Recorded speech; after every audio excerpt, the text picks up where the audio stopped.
Good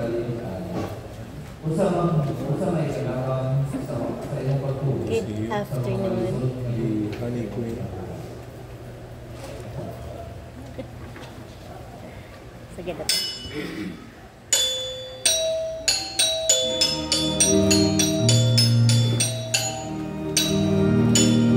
Dahil kunta ang Ginoo uban sa mga bagong awit, ang kalipay ta isingin, ang Ginoo labing hingpit.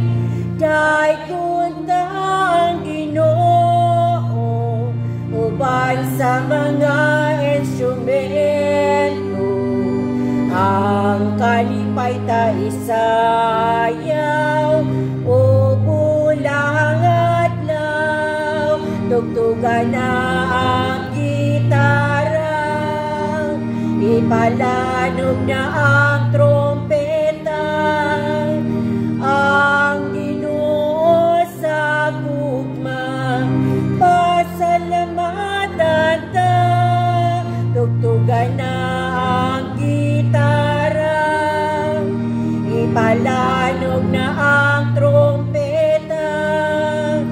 Salamat Ginoo sa imong kaayo. Sa ngalan sa Ama ug sa Anak ug sa Espiritu Santo. Amen. Ang grasya sa atong Ginoong Jesucristo ug ang gugma sa Dios ug ang pagdusa sa Espiritu Santo maana kaninyo. Manausab kanimo.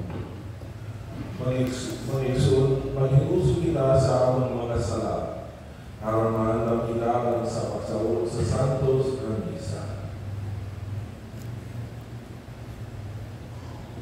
Nagakumpisa po sa Diyos ang matinag-abot sa kanan. O kaninyo maisun, kay nakalapas sa kudako iyang sa hunahuna, sa pulong sa buhat, ug sa wala pagbuhat sa kinahanglang buhaton, kay akong sala, ug akong dakong sala. Busa na nga muyo ako kang Santa Maria kanunay ulay, sa tanang maanghel ug mga santos, ug kaninyo mga igsuon, ari inyo akong iampo sa Ginoo nga atong Dios. Haloy kita sa Diyos, mamatulog sa tanan, ug pasaylo sa atong mga sala, gawon nakita niya ako sa Ginoo ngayon. Amen. Kaluy kami, Ginoo, kay nakasala kami, kanimo ipakita ang imong kaluoy og luwasan kami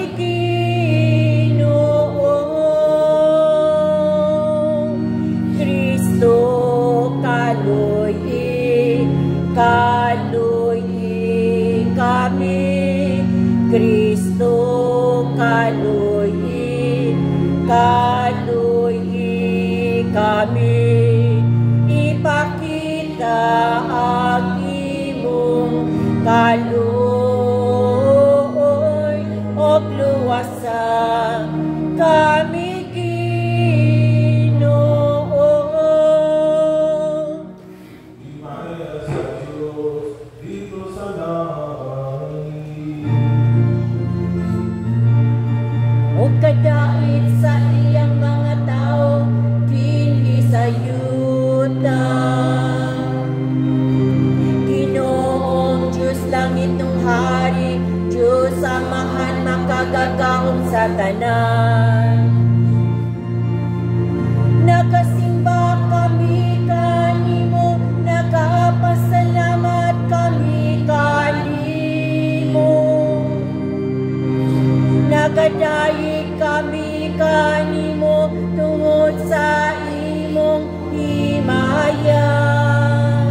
sila diha sa kahayag ni Kristo.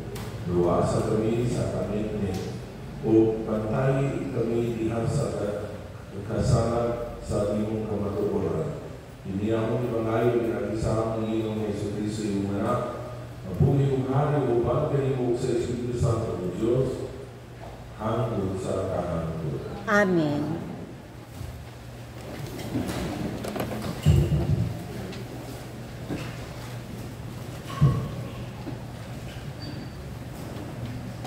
Kinuno, gikan sa wasapon sa kaalam ni Solomon.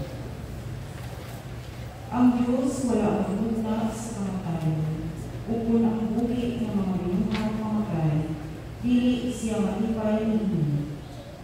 Gibuhat niya ang tanong ang pagpadayon ninyo, magpadayon ninyo ang nanungutan ang gibuhat, hingpit o maano. Walay makamatay ng Hindu diha kanina. Ang kamatayon dili mo nagmando sa kalibutan, kaya ang justisya sa Diyos dili man mamatay. Sa pagbuhat sa Diyos kanako, dili niya tuyo makita mamatay.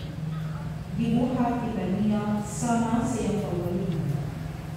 Ang kasina sa yawa o ang nagala sa kamatayon nanti sa kalibutan, o sila na iya sa yawa, maong ang mamatay. Ang tulong sa Diyos. Salamat sa Diyos. Dahil buhay ka, kay ako magiwas. Daigun ko ikaw, O Ginoo, kay imo ako nga giluwas. Ibayaw ikaw, Ginoo, kay ako gigawas pag-ayo. O wala kang tubo, na kumakaaway malikay, dahil kanyako. O Ginoo, gibuhat akong gikay sa iliyag man sa kalimutan. Ginagawas ang ilan kanila, nagagulong sa kailanman. Daigun ikaw, O Ginoo, kay imo ako nga giluwas. Dahil ang Ginoo, kamukang iwanan ang kaniya. O pasalamati ang iyang santos na ngalan. Kay ang iyang masuko, lunas na magiging kapalit niya ang pagkakon sa bilog ng inabuhi. Sa gabi mo sumagilan, awan sa kadamo ang pagsadya. Daigun ikaw, O Ginoo,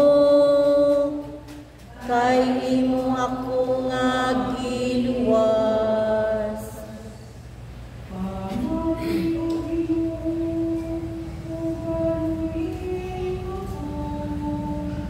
Ginoo, pagpapalin akong magkagawa. Ibalin mo ang kapangkan, nung sa pagsayaw. O Ginoo, ang Diyos, ang sa buwan, pasalamatan mo ikaw. Daigun ko ikaw, O Ginoo, kay imo ako nga giluwas.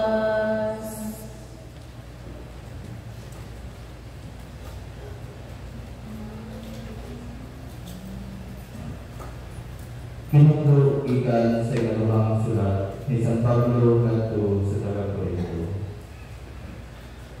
Kamu mga dato kayo sa pagtuo, sa panunti, sa kaibalo, sa inyong timuha sa pagtabang, o sa inyong pagigugma kanan.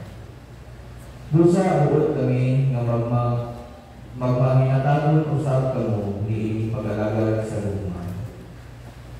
Kaya nasayod kamo sa grasya sa atong Ginoong Jesucristo nga bisan siya dato nagpakabus siya tungod kaninyo aron madato kamo pinaagi sa iyang pagkabus. Dili ko tuyok na kuhaon ang lulan sa uwan aron ipapasan kaninyo. Apan sanglit mamugaway na kamo hindi panahon na makatarunganon kayo nga tabangan ninyo kung nagkinahanglan. Unya kung kamo na usap ang magkinahanglan o sila ang mamugaway, mutabang usap sila kaninyo. Nini pagiha na pinapagay kamo sumalat sa gigon sa kasulatan. Ang daghang pinigo wala masuragi, o ang yutay pinigo wala makulangan.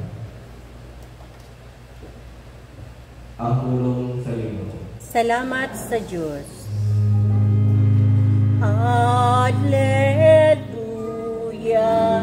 Alleluia,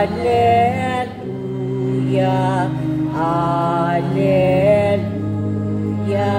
Alleluia, Alleluia, Alleluia, Alleluia,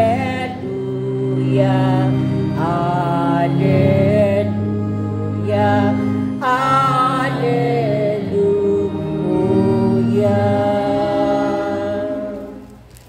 Ang Ginoo maana kaninyo. Manausap kanimo. Ug ikan sa Ebanghelyo sumali ni San Marcos. Himayaon ikaw, O Ginoo. Unya, nibalik si Jesus pagtabok sa lao ug ito may dakong panon sa katawhan nga niyalirong kaniya. Ug niabot ang usa ka pangulo sa sinagoga niabot nakita nga nanlag Jairo. Sa pagkikita niya ang Jesus, nihapas siya sa iyang tigilan. Ug napakilooy pag-ayo nga nangingon.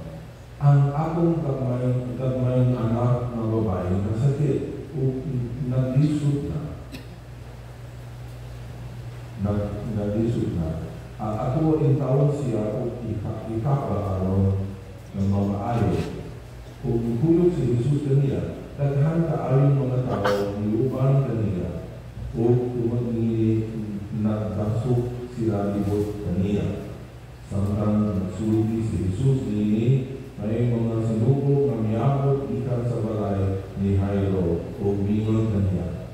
Patay na ang iyong anak, busa na mo ba mang sumukol ang matutudlo? Wala tagda ni Jesus ang ginang isuti kaniya. Iingan hinoon niya si Jairo. Ayaw ka nato, salit ka. Kunya wala siya ay laing ditugutan sa katulog kaniya awas lang kang Pedro o sa magsukol na si Santiago o si Juan. Alam mo nila sa balay ni Jairo. Nakita ni Jesus ang kawilian o nabaki niya ang puso na tinilakay o pagminakay. Minayon siya sa balay o mingon kanila. Ano bang nakabulian o nakilat man mo? Wala mga tayong bata matulog lamang siya. Kunya, gipagula ni Jesus ang mga tao tungod kay nagdugaw-dugaw na sila kaniya. O idalan niya ang amahan o inahan sa kwarto sa bata o ang tulog niya ka limutan nato sa kwarto na ihigdaan sa bata. O iyang ikutan ang kamot sa bata o iingan. Nalikat mo na sa atuka hinday bangon. Diha-diha ang bata na nagkanuwigon o natulog-luha at tuig, nibangon o kinilaka. O ilabi kalabihan ganun nila kahitulong sa nahitabo. Apan ibinahan sila ni Jesus sa dili pagsugilon kang bisan sa mahitulog ini o siya ningon matan-an ninyo ang lahat. Ang Ebanghelyo sa inyo. Daygon ikaw, O Kristo. In today's society, mga igsuon, many people will say, I don't know really if I believe in God unless He proves Himself, unless I see a miracle, unless I see, there are those when they say that they see Our Lady in the trees, or they saw the Sacred Heart of Jesus on the side of a building or whatever. People flock there and say, yes, okay, I believe now because I see a miracle. But if you notice, that's not what had happened in the gospel today. And in fact, I did the shorter reading, not the longer one. I'm trying to save you all from listening to my Carabao Isaiah. So that's why I did the short one instead of the longer one.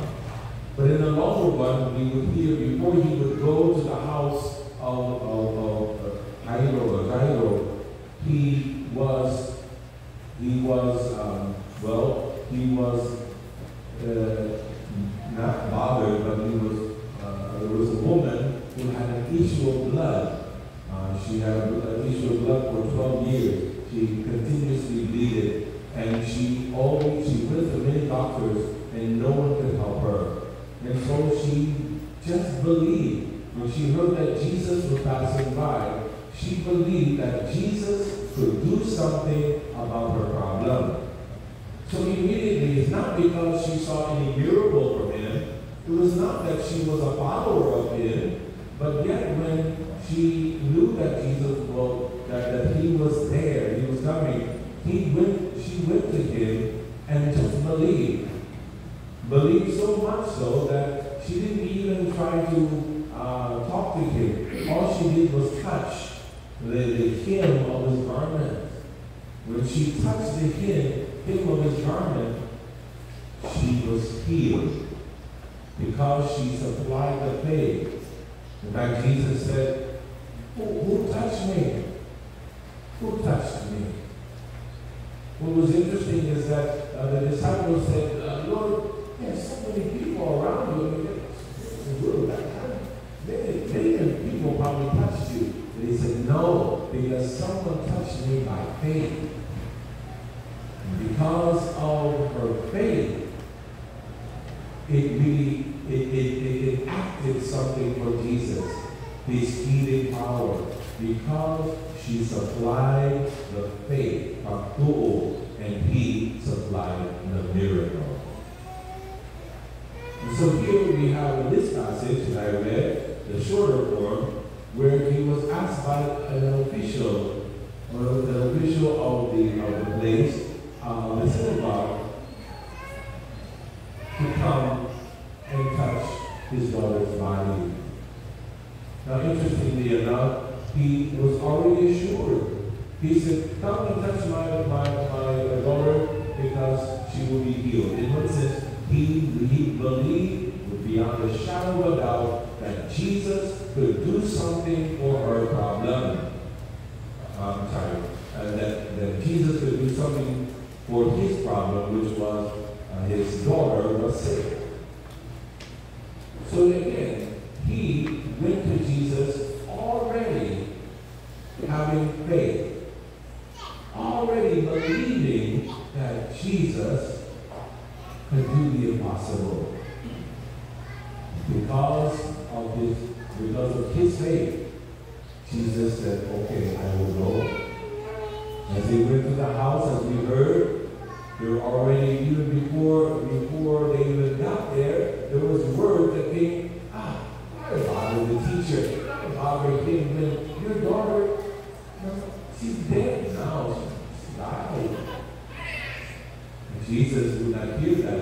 He went further. With, of course, Peter and James and John, I think. And when they went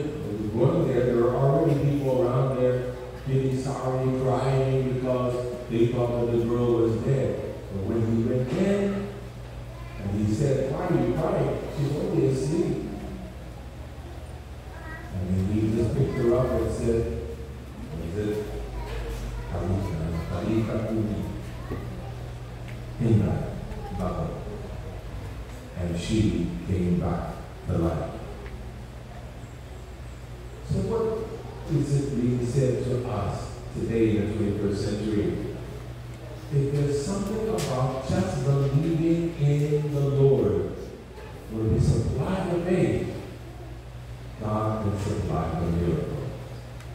St. Paul even says that we must have faith in order to please the Lord.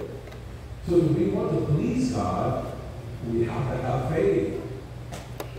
But what takes away our faith?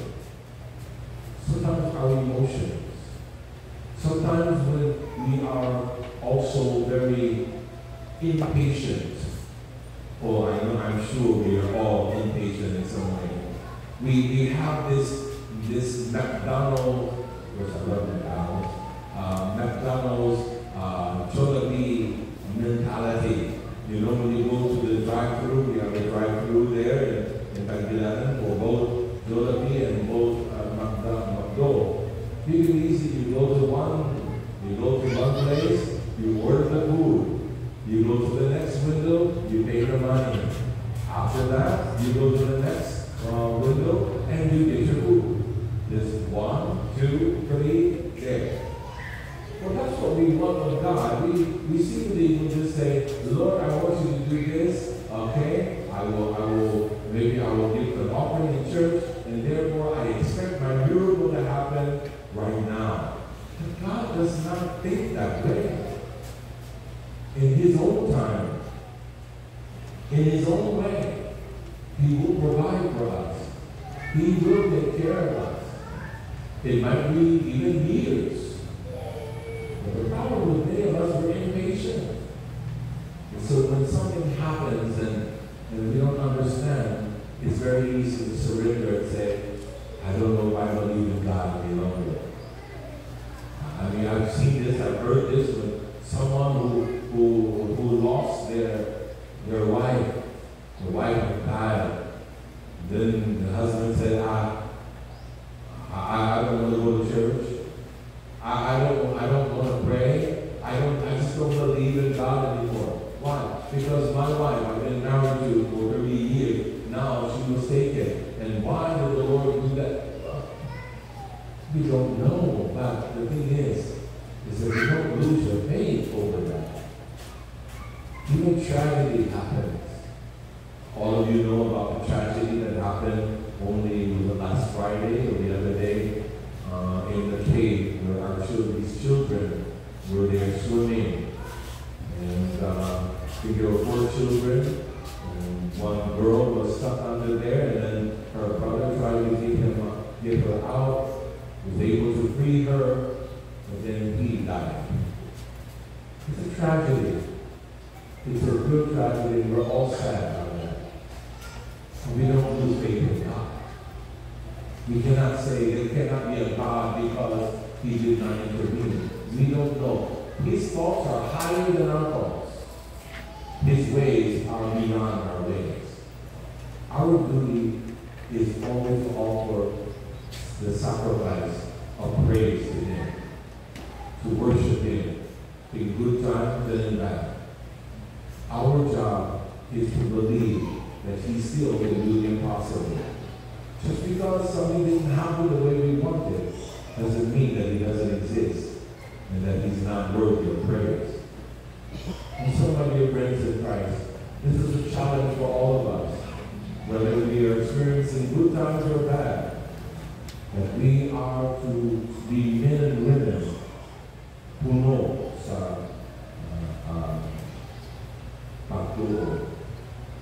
full of faith, full of believing that God can do the impossible. Because when we do believe, things will begin to happen, even miracles. May Jesus Christ be praised. May Our Lady pray for us always. Amen. Amen.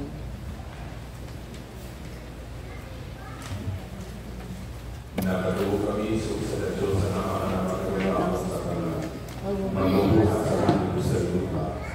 Sa makita o og di makita. Nagatuo kami itong anak sa Diyos.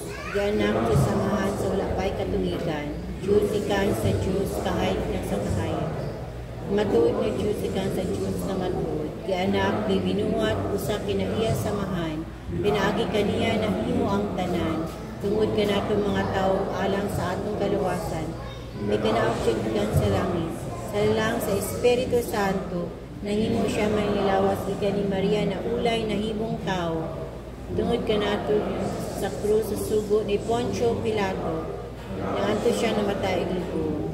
Sa katlo kaadlaw na panahon siya, at matuman ang kasulatan. Isa ka siya sa langit, nagalingkod sa tuo samahan. Mabalik siya mahimayaon, aron pagkukong sa mga buwig sa mga minatay. Ang iyang gingarian, walay katapusan. Jesus, Espiritu Santo, ang Ginoo nagahatag sa kinabuhi. Nagikan siya sa mahanog sa anak, yungan sa mahanog sa anak, nisimba siya o gihimaya, mulisulti pinaagi sa mga propeta. Nagatuo kami sa usa, Santos Katoliko Apostoliko nga simbahan. Nagaila kami sa kabunyag alang sa kakasayloan sa mga sala. Nagapaabot kami sa pagabanhaw sa mga minatay, sa kinabuhi sa maabot na kalibutan. Amen.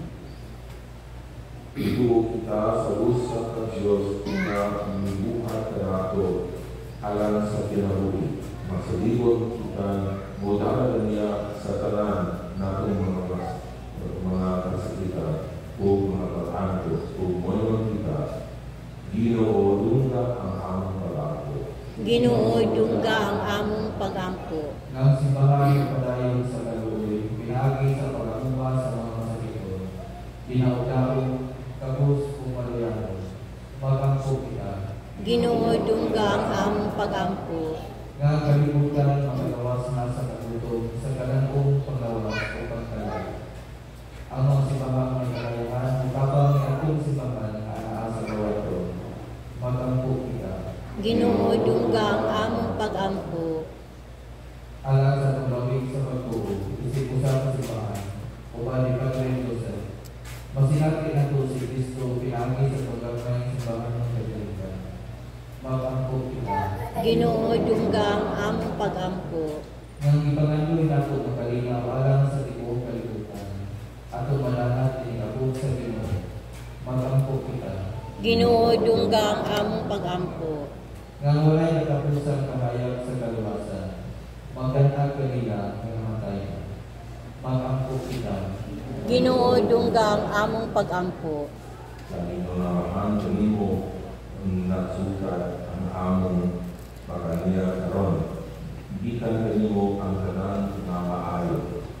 Tabangi kami sa pagbuntog sa dawtan o kamatayon ng Pilangin Kristo na among Ginoo. Amen.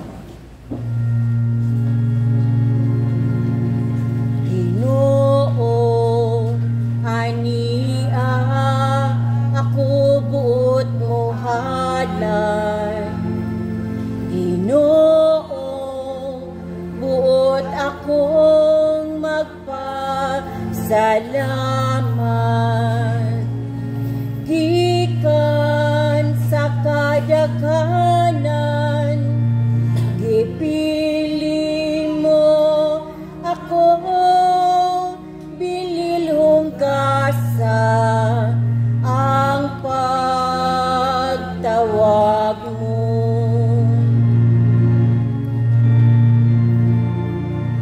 Busa palihog dawatan, ang kinabuhi ko gugma. Himoa akong angayan kalimo, malaumon ako sa gugma mo.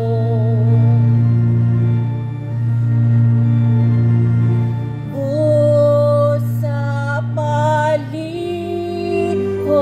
dawatan, ang kinabuhi ko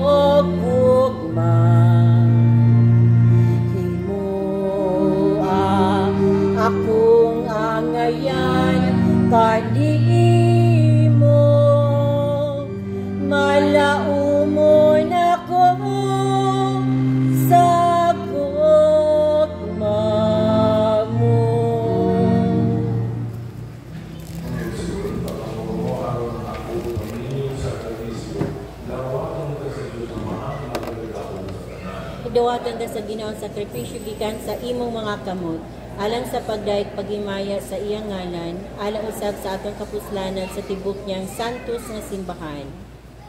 O Ginoong Diyos namo, pinaagi sa imong mga sakramento, ilatagan mo kami, kahon sa imong grasya, nangahuyo kami ng kining misa, magkakon tanaw sa makanunayon na pag-alaga kanimo. Ibahamon pangayo ng Kristo, among Ginoo. Amen. Ang Ginoo paanabi ninyo. Manausab kanimo. Ayaw ang inyong mga nasangkas. Amo nang gibayaw ngadto sa Ginoo. Masalamin ka sa inyong akong Diyos. Angay ug matarong. Santos na mahal, Diyos na tunayo magalagapon sa tanan. Ang mayroong matarong gayon na magpasalamat ng hindi mo gayon sa tanan natin. Dahil sa takong kaloy, iugma mo gayon ang kalimutan. Sa inyo at aming pagdala na among manlulubos at ang among manlulubos ang imong anak. Imo siyang ipadala na tao sa mga anak mo, imo kawa sa sala, aron imong iugma din kanamo, katong imong iugma ni atang Kristo.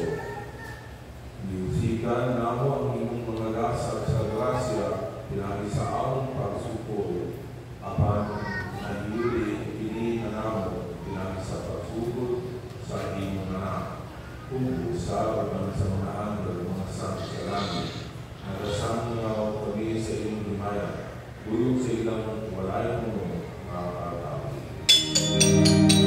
Santos, Santos, Santos nga Ginoo, Diyos sa kagahuman, puno ang langit ug yuta sa imong himaya, himaya.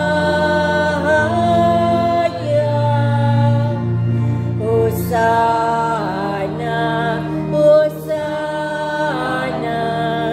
sa kaitaasan, dahil ko nang nagaanti sa ngalan sa Ginoo. Hosana, Hosana sa kaitaasan.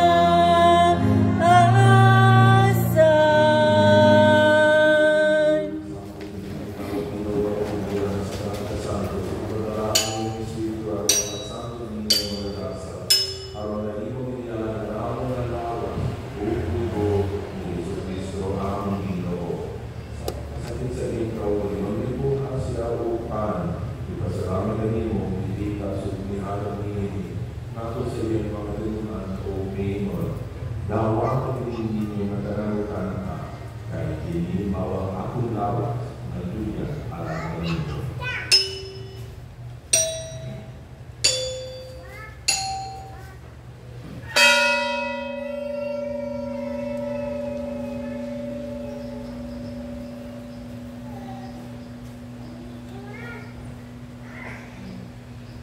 Samantalang tapos ang kanyang ako ibuha siya sa kalis.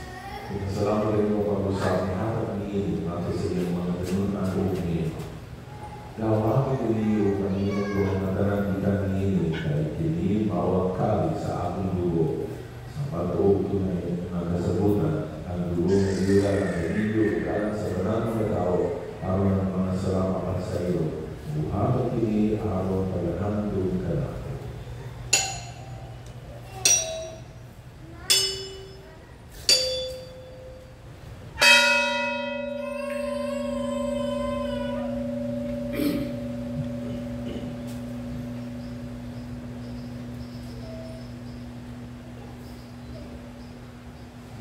Misteryo sa pagtuo. Si Kristo namatay, si Kristo nabanaw, si Kristo siyang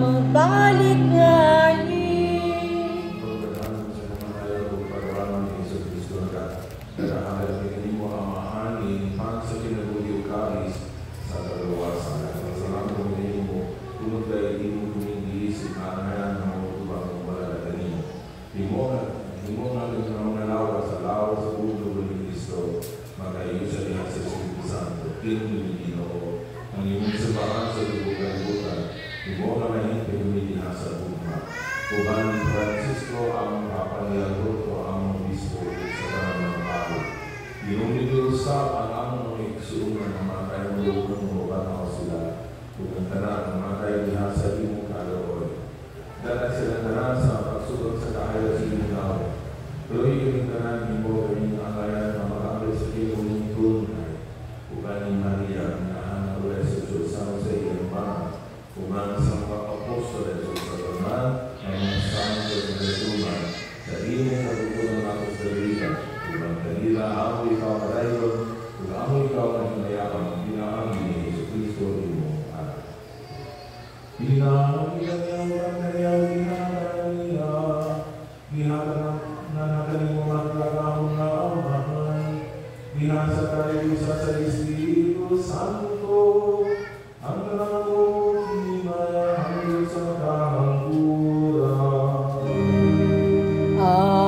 Amen. Amen. Amen. Karang pagkakas sa amahan at ang gamitan ng mga pulo na hindi ko kanapusan ang mga lubos. Amahan. Anamo ana sa langit. Pagdaygo ng imong ngalan, umabot ka namo ang imong ginharian. Matuman ang iyong pagbuot, dinhi sa yuta mahimong sa langit. Ang kalanon namo sa matag adlaw, ihatag ka namo karong adlaw. Pasayloa kami sa among mga sala. Ingon nagapasaylo kami sa nakasala ka namo. Ubi mo kami itugyan sa panulay, hinidungalaw sa kami sa kadautan. Sa tanan dautan, at lagi kami sa kalinaw ng panahon na ang berbangan sa iyong kalooy. Mahalitan kami ganunay sa salaw, hilayo sa tanang kasamo, samtang nagabawang kami manunod sa pagbalik ni Yesu Cristo ang manunod. Kay imo man ang gingharian, ang gahumugang himaya, hangtod sa kahangturan. Iyong Yesu Cristo na inunta sa iyong mga apostoles, ang kalinaw ibig mo kaninyo, ang ako kalinaw ihako kaninyo. Kaya ang awa ang among mga sarado yung pagsalit sa iyong simbahan. Usipo sa iyong kabuot ang natali kami sa iyong linaw o kayusa. Ikaw mabuyo, hari hangtod sa kahangturan. Amen. Ang kalinaw sa ilaw sa kanunay, maanagan niyo. May nausap kanimo. Ang Panginoon. Peace everybody.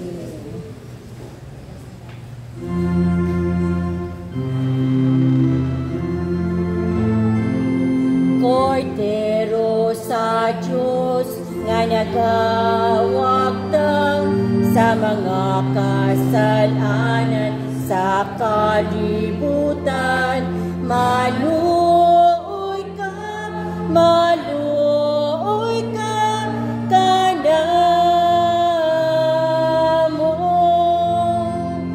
Cordero sa Diyos nga nagawagtang sa mga kasalanan sa kalibutan, maluoy ka kanamo.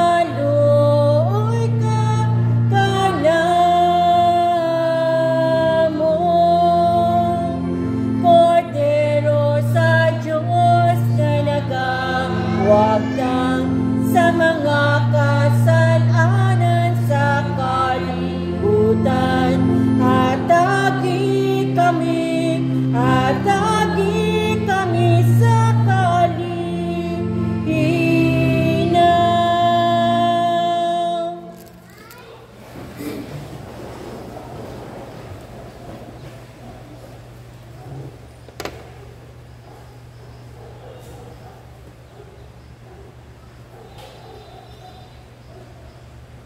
Kini mo ang sa Diyos ang gawa sa mga sa kalibutan. Ilahang gilapil ang sa palihapon sa Ginoo. Ginoo, di ko angay mapalawat kanimo, apan ipamulong lamang ug mamaayo ako.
Manalig ka,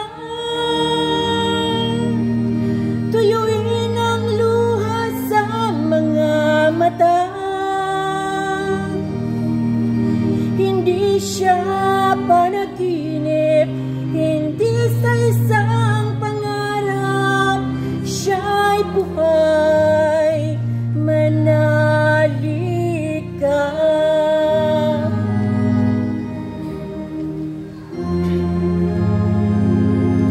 Gugma ang naghagit ka namo sa paghatag sa among kinabuhi. Gugma ang nagdasig ka namo sa pagsalig ka nimo, O Ginoo. Ikaw ra ang bugtong paglaom, kahayag sa taknang madulong. O kami magpadayon, Ginoo,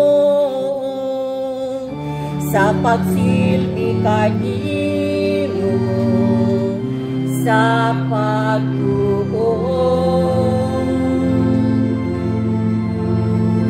Kay kami modangop kanimo sa kasakit o kalipay, hangtod sa ikamatay. Ikaw ra ang bugtong paglaom, kahayag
sa pagsilbi kanimo, sa pagtuon.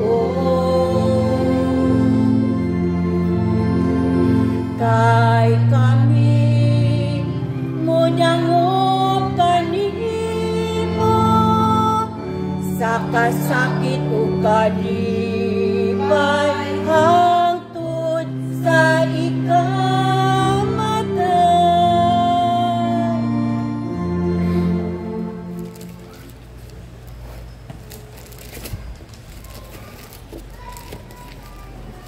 Magkamuli ka.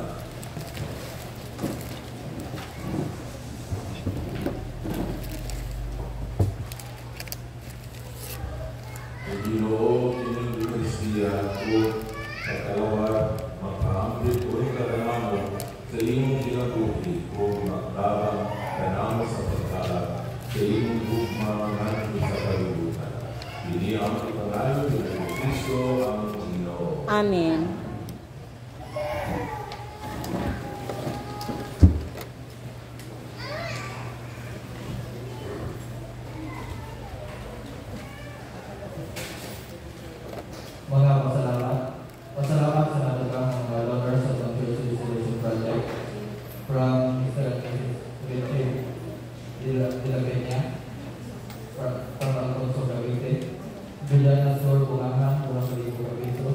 bilisan ordinansa sa kalibutan ito. Pasalamat usap sa mga parokyano na minatag sa SNAPS kuman sa Thanksgiving Mass ni Padre David Lanipa kaniadtong Hunyo 16, 2024. Pasalamat usap sa mga sakop sa Thursdays 8, 9, at 10 sa Tanumay o sa Thursdays 15, 16, 17, 18 sa Kapilya sa Likahan sa ilang pasalamat ko rin kaniadtong Hunyo 23. Tawag sa mga kasunod, walang tawag, Jerry Panya, 31 anyos, anak ni Jaime Agustin Malumotos, tagabiga at ikirang umuhulog ng asawa ni Richard Carlos, 31 anyos, anak ni Carlos Ubertudes, Pulot, taga-Kapilaw, Lolo. Rogelio Junior Cuas, 29 anyos, anak ni Rogelio Senior o Felicita Fernandez, taga-Giwano, Pagkayang Bumol. Buot ng asawa ni Dora Marie Valera, 30 anyos, anak ni Rogelio Utita sa Baranza na Gabulasyon ng Kalabuhan. Ikaduhang tawag, Ronel Cagata, 38 anyos, anak ni Rodolfo o Pelikula Albuga, taga-Naatan, Pagnakol, o mga asawa ng Rosemary Sidwit, 35 anyos, anak ni Rogelio o Ikadora Pelikula sa Gabulasyon ng Kitera. Niño Brian Pilayo, 31 anyos, anak ni Bruno o Marcelina Dayundo, taga-Pilayo upang Pakayan Cebu City. Buot ng asawa ng Lizel Lagas, 31 anyos, anak ni Manuel Junior o Luisa Tagabaranza sa Tagabaranza ng Kitera.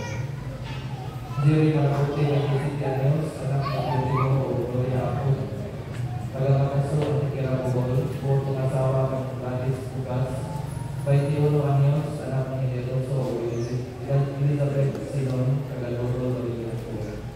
Wala doon ay makapulihan kalaban sa kasal, kalihog ay wala ang mga tatang mga mga importanteng kay Balo o Kamundo. Sa sunod, Domingo Puhon, Julio City, 2024, meeting sa mga PPC o PFC, kuman sa second mass din sa o sa buwan sa Hunyo 2024, ibalik na usap ang mga regular schedule sa misa sa mga tagkabila. O nga diyan ipakit sa mga sabihan ang schedule sa mga misa diyan sa tagkabila. Palihog lang kagsubay niya. Dahil ang salamat.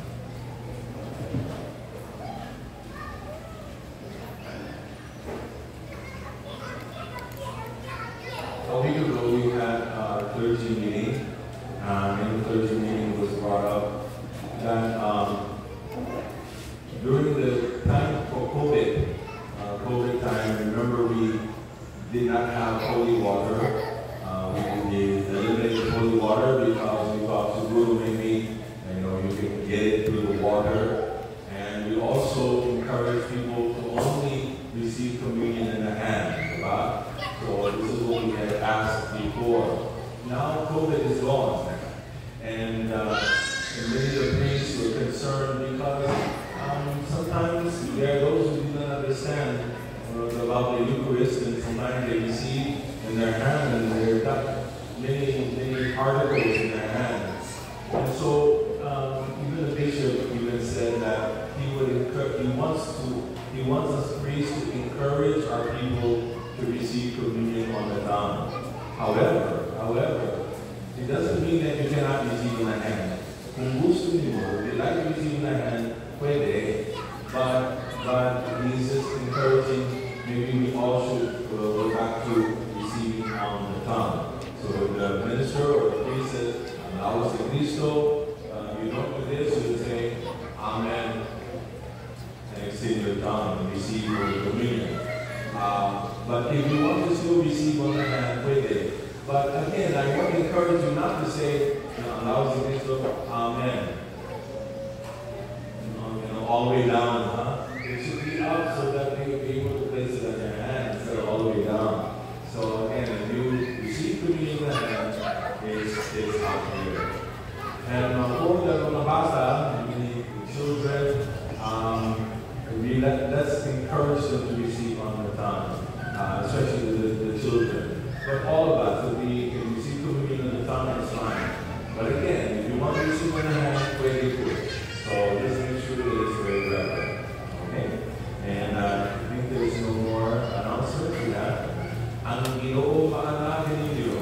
pasab kanimo. Maraming ninyong Diyos na magagawang sa tanan, Amahan, o Anak, o Espiritu Santo. Amen. Tapos namin isa, dalalainaw ni Kristo. Salamat sa Diyos. Pagbanwag sa ubang kinabuhi, sa pagigugma nga atong gihatag. Ipayon ang mga masulubon, atong upayon ang ilang kaguon. Sa gugma ang tanan nagiusa, mo banwag sa dalang mangitngit, ang dalan alang sa kaluwasan, atong subayon bisan kung malisod, atong subayon bisan kung malisod. Thank you. Good afternoon.